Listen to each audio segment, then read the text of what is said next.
Ciaran Carey. Ciaran, obviously we had you in on Treaty Talk Sporting Limerick a few months back, talking about the start of your MyMove counselling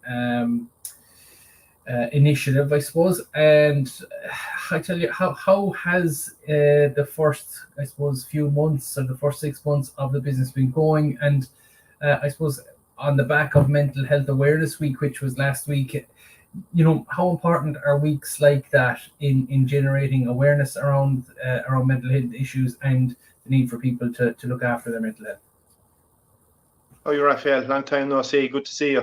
Yeah, and I suppose it's like anything, Raphael. When you start something new for yourself, I suppose there's probably a little doubt in Thomas, or the inner critic will be telling you that it mightn't take off. And I suppose we have to crack that lie and be our own myth buster, for want of a better word. But yeah, for the last few months, thankfully, it's probably going down a few roads differently, but for the right reason. And it has grown from strength to strength in the last number of months. And I suppose when we started out, we started with one practice. And I suppose where we're at now, we've 3 practices on the go. And, we started two different groups. One would be called a family support group, which would be on every Thursday night at 7:30. And they'd be family members of the person that would be kind of in the throes of addiction or trapped in addiction. And it could be their husband, their wives, their son, or their daughter. And sometimes, people probably don't see the real knock-on, the real domino effect that can happen in addiction if someone's in the throes of it. It's known as a family disease, and family members can also, believe it or not, can get emotionally as sick as the person in addiction. So it's hugely important for us, and we have it up and going. It's gone over the last 5 weeks, every Thursday night at 7:30. So it's great support for the family members of the person who might be in addiction. That's the first group. And the other group then, sorry Raphael, is our Friday night group, which is every Friday night at 7:30. It's an aftercare support group, and we've up to 10 or 12 residents going to that, and they're fellas who are in recovery and attending the group on a weekly basis. So thankfully, it's great to have that support from, and it just gives them that extra commitment for another 6 months or 12 months, whatever the time may be. And so to answer your question, it's going very well, very busy. And I suppose, I said this to you the last time, addiction doesn't take any break. It's always there, always waiting on the wings for anybody who find themselves under a bit of pressure from whatever addiction it is. So from that respect, it's going very good. But a few interesting ones in the last few months, Raphael, and I think everybody is becoming mindful now, unless they have their head in the sands, that cocaine is a serious issue. It's a serious problem. And if anything, in the last number of months, I suppose it's gone up another few notches. And not only that, but the amount of dealers that are out there in little towns and little villages, where once upon a time, about a year or two ago, might have been 2 or 3, it's bumping up now to about 7 or 10. So that's a frightening statistic, and it probably gives you an idea, the potential where this could go in a good number of years if it didn't obviously stunt it. And yeah, Mental Health Week, as you said last week, awareness, fantastic, and I suppose it probably comes only once 12 months or once every 2 years, and I suppose it should be kind of, probably a lot more than that, because it's very serious, and an awful lot of people hit an early grave as a result of addiction or mental health. But it's fantastic to highlight it, and I suppose what makes it extra special really is the amount of profile people that come out and share their own stories, share bits of their book, and just to show that in case anybody is struggling, that they're not unique. This can happen to anybody at any given moment in time. It has no boundaries. Whether you play a sport, whether you're a chippy, whether you're a block player, whether you're a nurse, a teacher, it doesn't really matter. Whether you're a tennis player, a professional tennis player, professional sports star, or even an actor. So basically, Raphael, it hits everybody, and it has no boundaries. And Ciaran, how much of a difference has the lifting of restrictions made for your practice? And that obviously it would have been harder for people to travel or to get to see people, or to maybe would have been a harder thing to reach out for help during lockdown. But obviously with the lifting of restrictions over the past few months, have you seen an engagement or a bigger engagement for people, or has it helped with people who would have been suffering, that they can now get out and about a bit more, that, you know, sports events are back open, pubs are back open, you know, that the social outlets available to people have increased in the past few months? Have you noticed anything in that trend? Yeah, certainly in the last number of weeks, Raphael. And when it comes to the group dynamics, whereas you could have a group of about 10 or 12, and I suppose we have to be a lot more vigilant in that surrounds and in that scenario, that you know, that that we're kind of ruthless in around the guidelines that goes with that. So to answer your question, yes, in the last number of weeks, yeah, people are probably had that bit more freedom to kind of say, can we come to the group meeting, or can I see you on a one-to-one arena, rather than Skyping, or rather than, what's the other buzzword there now, it isn't coming to me, rather than on the phone through WhatsApp or whatever it may be. Okay, So yeah, and people are a lot more comfortable to come to the therapy, and, you know, take part in therapeutic relationship 2 meters apart, and, you know, therapy then usually looks after itself. So it's a lot more beneficial and helpful, whereas, you know, WhatsApp and what's the one, Raphael, I can't remember, all these meetings, Zoom therapy, you know, whereas it is a last resort, it's better than nothing. But my own opinion really is you can't actually beat the live show, and you can't actually beat the person-to-person contact. I suppose it gives you, as a counsellor, it does give you a better insight into what that person might be feeling at the time as well, when you actually can interact face to face with them. It's like, you know, I know in the media business it has been a challenge where you face to face interviews have been pretty much gone for the last nearly 2 years. So, you know, communication and the barriers that you know, to communication, that remote sort of, you know, therapies can kind of throw up. It's nice to have a way around that now. It is, of course, and as you rightly pointed out, you know, if the therapeutic relationship is going to build, and it is going to get strong along your journey, obviously the chances are greater in your private practice versus the Zoom meetings, you know, and that's really where the real trust is built up between counsellor and client. Ciaran, I notice you said that I suppose, like any business, when it starts out, or when any initiative like this, it can take different directions, or it can go in directions that you might not have foreseen. Has anything like that jumped out to you over the past few months? Yeah, and I suppose how busy it got, Raphael, in a very short period really would have been the big one for me. And it just highlights again, you know, the amount of people that are out there struggling, number one.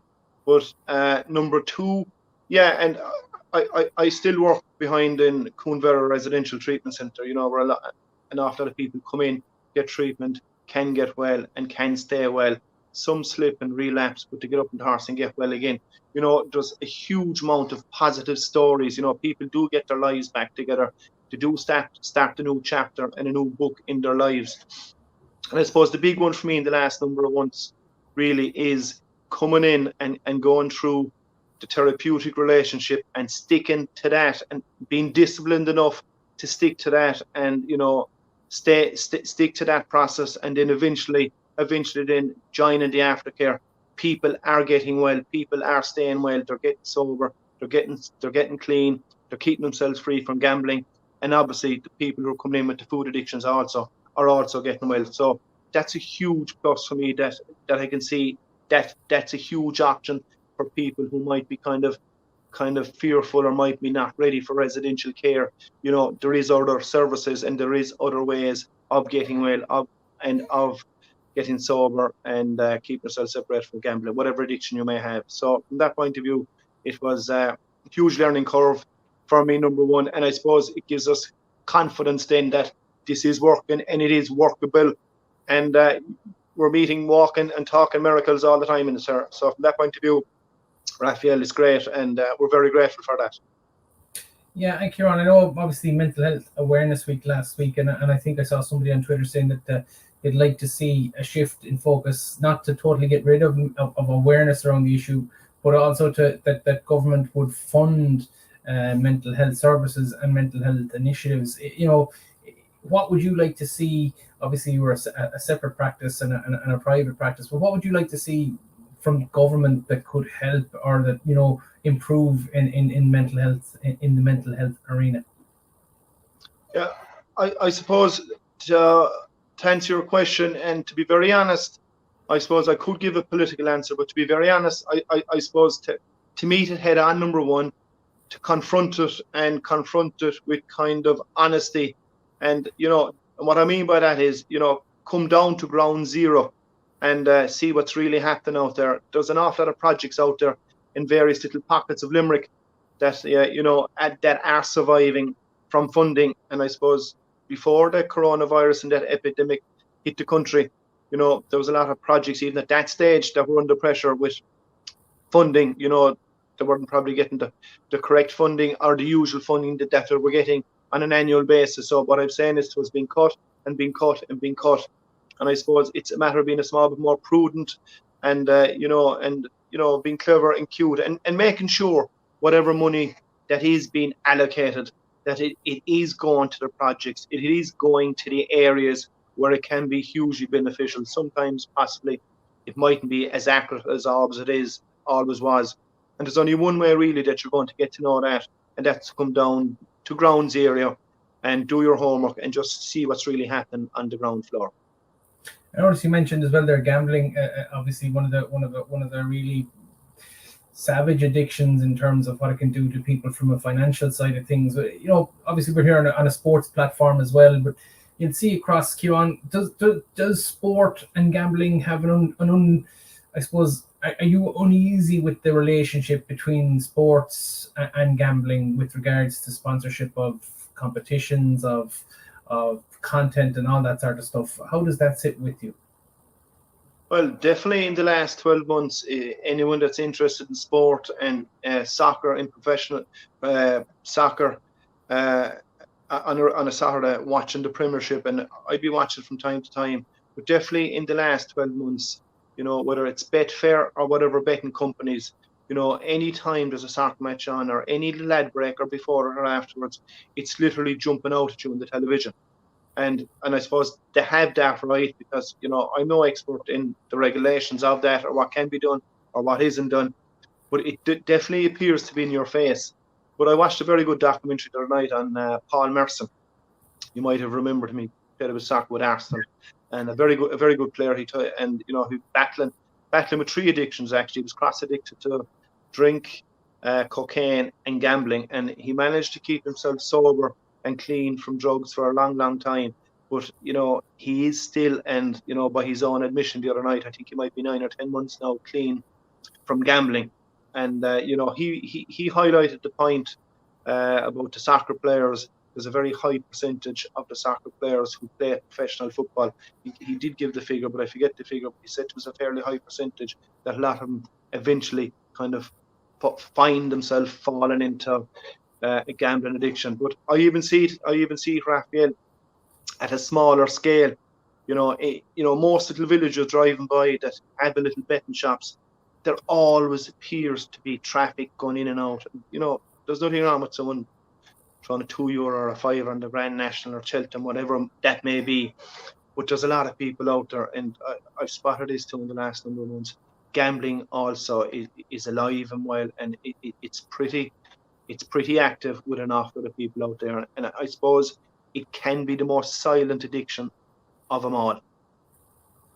Ciaran, I suppose, look, following on from Mental Health Awareness Week last week, in your opinion, how have attitudes changed throughout the last kind of 4, 5, 6 years with regards to mental health? And what would you like to see further change in, or how would you like to see them further develop? Yeah, and I suppose the big one there, Raphael, in the last number of months, right?